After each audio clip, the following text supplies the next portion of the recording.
සිරුර හැඩට තියාගන්න අනවශ්‍ය පිටි දාපු නූඩල්ස් කන්නතු මේ විදියට නූඩල්ස් එකක් හදලා බලමුද? ඔන්න අදත් මම ඔයගලන්ට ගෙනාවා හෙල්දි රෙසිපි එකක්. ලාම කුඩු කරගත්ත ඕට්ස් ග්‍රෑම් 30ක්. ඊට පස්සේ ඒකට මම බිත්තරයක් එකතු කරගන්නවා වතුර ටිකක් දාලා. ඊට පස්සේ මම ඒකට කහ චුට්ටකුත් එකතු කරලා මේ විදියට පෑන්කේක් හදන මිශ්‍රණයක් වගේ හදාගන්නවා. මේ වගේ පෑන් එකක් රත් වෙන්න තියලා තෙල් චුට්ටක් දාලා මේ විදියට ටිෂු එකකින් මම තවරගෙන ඊට පස්සේ මම අර හදාගත්ත මිශ්‍රණය පෑන්කේක් එකක් විදියට හදාගන්නවා.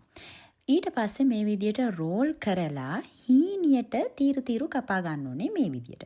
ඔන්න දැන් ආයේ පෑන් එක අරගෙන රත් වෙන්න තියලා තෙල් චුට්ටක් විතර දාලා මම ඒකට සුදු ලුණු සූදුරු කරපිංචා කැරට් ටිකක් දාලා මේ විදියට ටිකක් තැම්බෙන්න තියලා ලුණු චුට්ටක් එකතු කරගන්නවා කෑලි මිරිස් ටිකක් ඊට පස්සේ මම ඒකට ලුණු කොළ චුට්ටකුත් එකතු කරගෙන අන්තිමටම එළවලු ටික රත් වුණාට පස්සේ මම අර කපාගත්ත ඕට්ස් මිශ්‍රණය දාගන්නවා. හරිම ලේසි පහසුයි ඒ වගේම වෙනසක් මේ විදියට ආහාර ගති. ඔයගොල්ලන්ගේ බෝරින් මීල් ප්ලෑන් එකට මේ වගේ දෙයක් එකතු කරගන්න. එතකොට හැමදාමත් හෙල්ති විදියට කන්න ඔයගලන්ට ආස හිතෙනවා.